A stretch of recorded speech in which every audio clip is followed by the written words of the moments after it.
Greetings, all greetings. You know, when I look at in awe at this awesome sky, look at it. How many clouds do you see?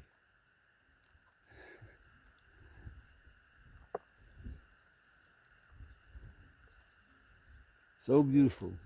And many of you probably live in a place where the atmosphere looks just like this.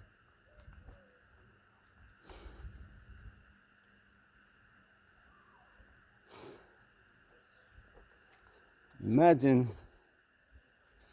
if you're a person waking up in the morning, preparing yourself to go to work, return home in the evening. Maybe you leaving at sunrise or before sunrise, get to work.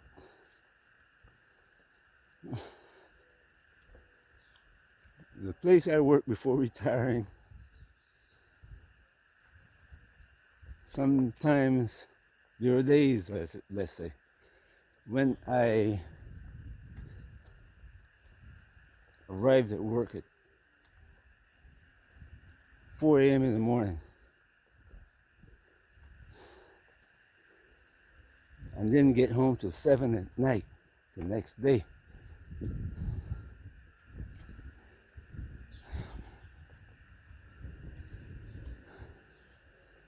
It's one circumstance I remember.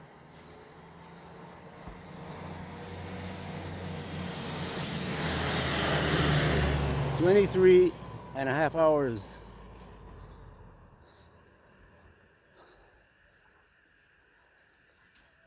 on the job. And then had to wake up 4.5 hours later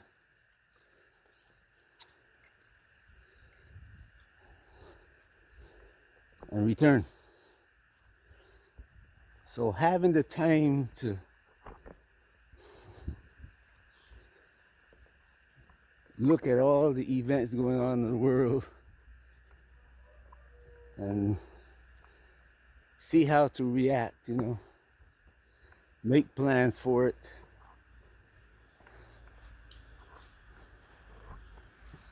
Can be, whew. Good morning. Good morning, sir. Sir, no. But thank you. Why you say that? Because Why? just being a neighbor. Oh no. Oh. But as I was saying, you find yourself without the time to look at things as they are and project, or what you call making plans for what you see coming. Most of the world is like that. Either because you are in the so-called middle class where they tell you, you are working and you're succeeding based on your labor, what you put in and what you get back. But reality is you get about 1% of the labor that you put in back in reward.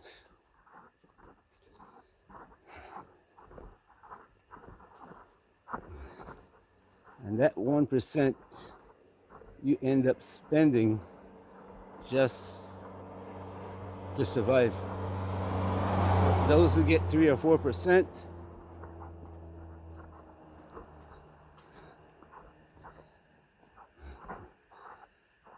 they're the ones who are in charge of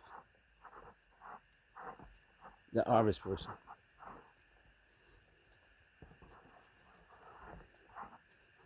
But I said all that to say that we make plans without being able to see. It's like me walking down this hill. Unless I'm able to see this hill, I can only estimate it. If I'm looking at it from a distance, or I'm partially impaired, I can only estimate and make plans on that. So we make plans based on our earnings and what we hear said about the future. And after a while, become complacent. You make a plan and just leave it, let it stay there. Most of us are complacent, either because of lack of knowledge, or we are chasing that money or something else that we see and want and like.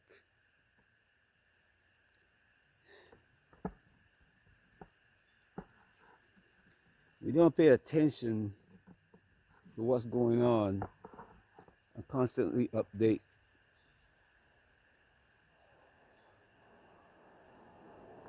And readjust.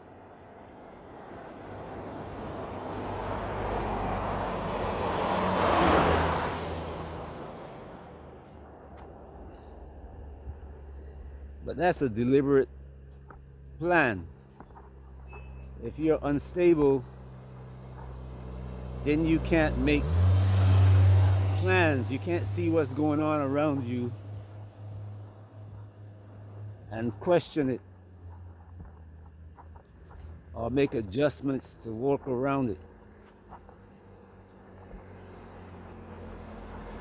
And when people see that you're making adjustments, they will throw obstacles in your way to get you upset or off balance. And that's what you're seeing in the planet today. When I started this, I wrote down some notes with the plan to follow it. And already I went off course. But I said what I said in the beginning, to say you have to make a plan for planning. You got to sit down and say, look, it's like when I retired, for example. One day my mind said to me, how much money are you going to need to retire? And all the time I kept reading all these articles and the places where I was saving money, the bank, or in my case, Fidelity from my work. And they were all telling me, you're going to need 600,000, a million. And one day I sat down and really calculated and figured out that I really didn't. That what I had was enough. Now, some people will say I don't have ambition because I didn't go for that million. I know people who got the million.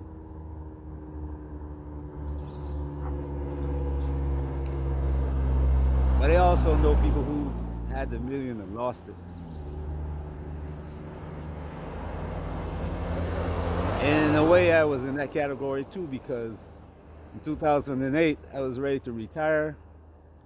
And then wake up one morning, the stock market started sliding. Next thing you know, I'm working for another 4 or 5 years.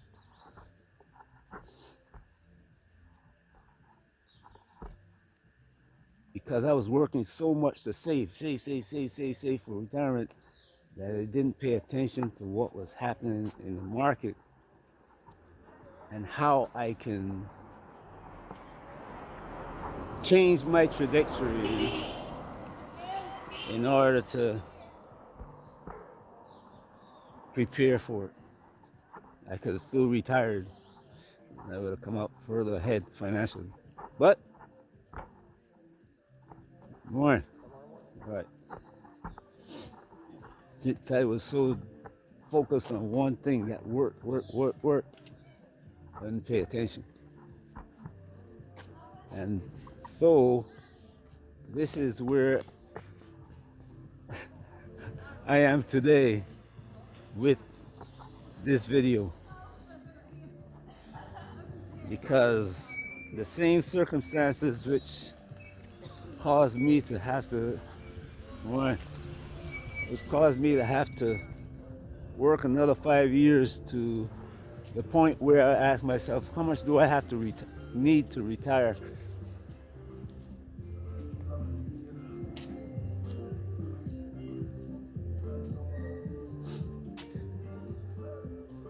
How much do I really need to retire? And come to figure it out, actually sit down and figure it out. I didn't need what everybody told me. It's good to have, but didn't need it.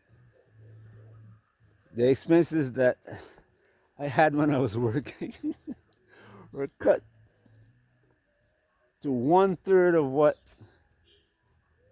they were when I was working.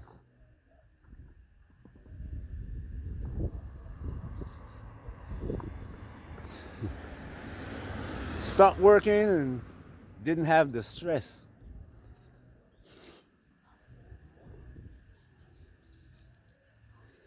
Didn't have to go to the doctor. Began eating better, more healthy.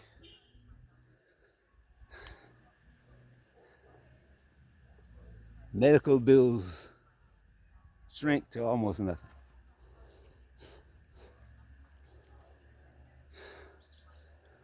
Automobile, 2 automobiles.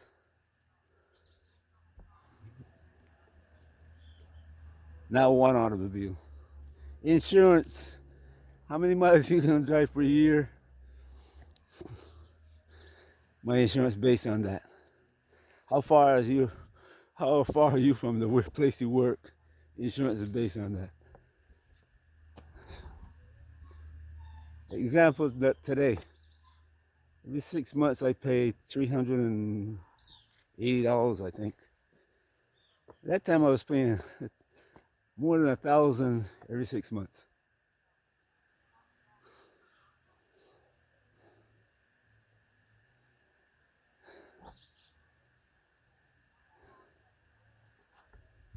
Food, lunch, dinner, all that.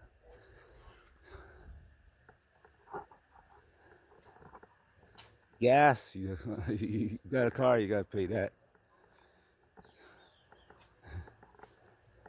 And living in a cold climate, clothing changing 3 times a year.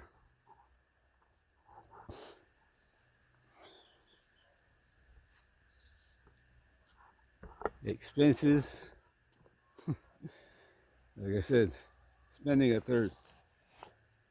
And sometimes, in some cases, less than 1/3. US, Barbados, about the same living expensive. But living in Africa,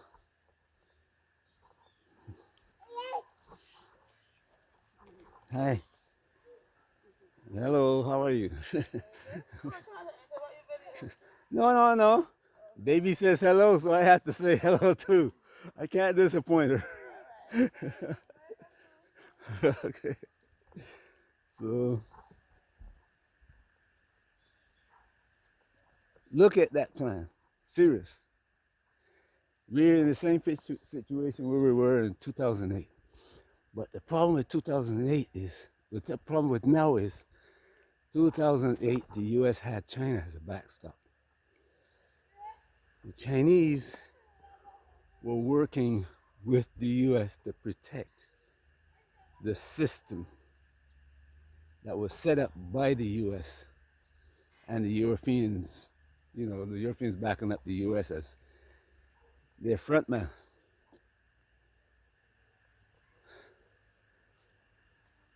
So The Chinese backstopped for them and saved the system. Today, there is no backstop. And if you see what the U.S. if you're looking at what the U.S. is doing today, they are burning the bridges that will allow other nations to cross over to China.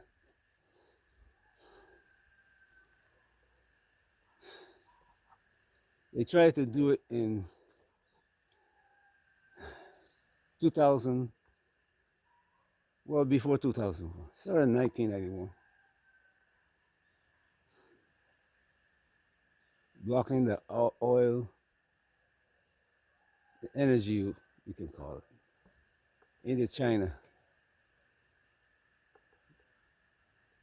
Destroyed the economy in the so-called Soviet Union. Russia with nothing. So now it's only China that's left. But China saw it coming. And they made a deal with Russia.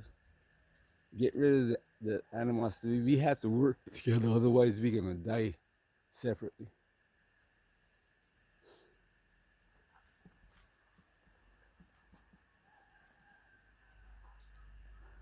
Wherever you're in Africa, you will see African nations are dying separately. If you look at the entity list, you see all the African nations on there.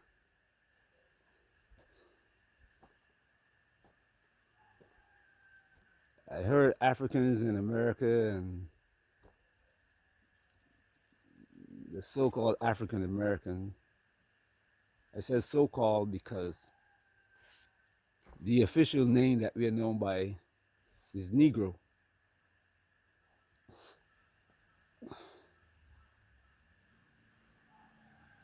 But Jesse Jackson and his crew, the Divine Nine people, the so-called colored Greeks, they came up with that because they use the excuse, you got Italian Americans, you got this American.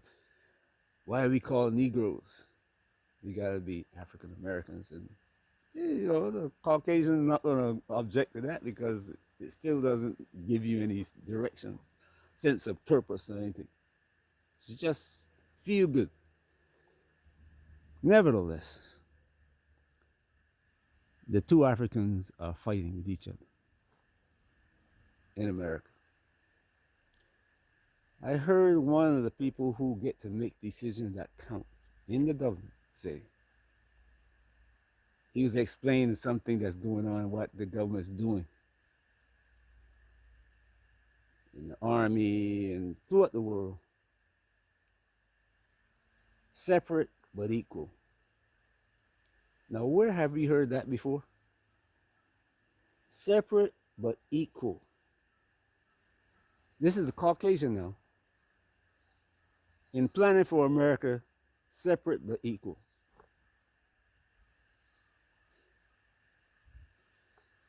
Anyway, this video is getting to be too long, and I didn't want it to be that long.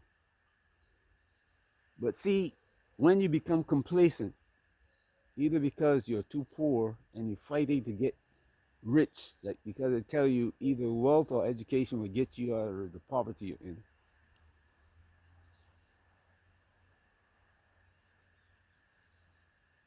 Your focus is off and you're unable to make plans. You're unable to look at the things that going on around you and see what's happening and how it's happening, how it's going to affect you, and plan for it. And that's something that I'm going to continue to talk about in the next video.